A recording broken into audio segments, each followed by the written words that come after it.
Hello everyone! Good morning! This is V Transient House in La Union. As you can see, ito po ang ating dagat. Like what I said, para nyo pong nirent yung buong dagat po natin. Kasi this is not a crowded beach po. Ayan. Ulitin ko lang po, this is a public beach po Ayan. Sobrang kalmado ng dagat natin ngayon. Then, from here po, lalakad po tayo papuntang bahay.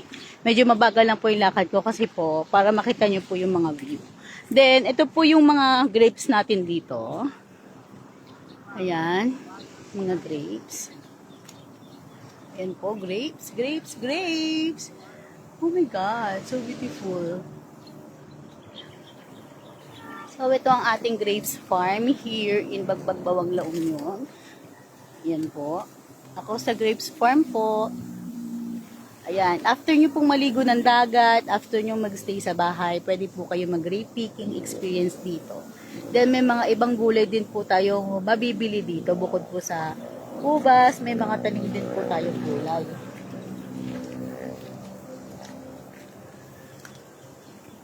Ayan po ang ating mga ubas.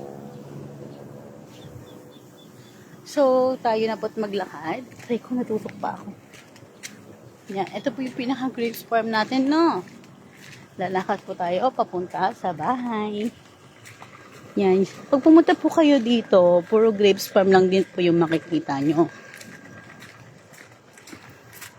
Ito po yung mga available na paninda natin dito sa farm. Available po ang ating mga juices and tooth.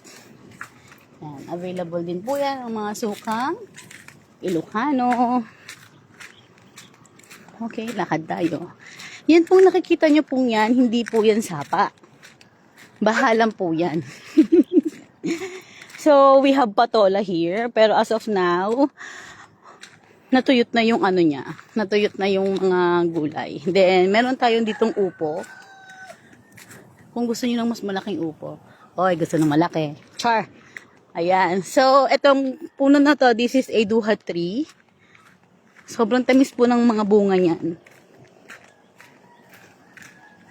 Ayan, then we have banana trees.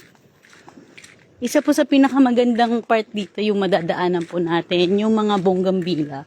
Para ka na sa Japan. Char. So, makakakita ka ng mango tree. Gusto niyo po ng mangga, kumuha lang po kayo. Pinamigay, akala mo kanya. Yan.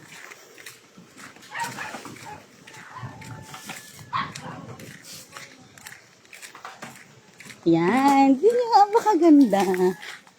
Wow. Tanim po yan ng mga kamag-anak po natin dito. Ganda. Oopsie. Okay, diretso tayo. So, yung part na yon, ilog yon. Kung gusto nyo manghuli ng mga isda-isda na maliliit, pwede din dyan. Basta merong tubig. Then, eto, sobrang ganda ng part na tuwi. Kaso inulan siya, kaya hindi siya ganun kaganda ngayon. Pero pag nag-picture-picture kayo dyan, maiinggit yung mga kapitbahay nyo.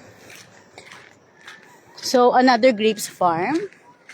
Hindi pa to hinog by June? 3rd week of June ata, okay na yan. So, this is our tindahan. May mga paninda yan. Rosa Store. Char. Then, from here, makikita mo na po ang ating V-house. May masipag po tayo ditong nagdadamo. Ayan na po ang ating bahay. Yun lamang po mga ka-V-house. See you po, magpabook na po kayo. Meron po nakabook ngayon eh.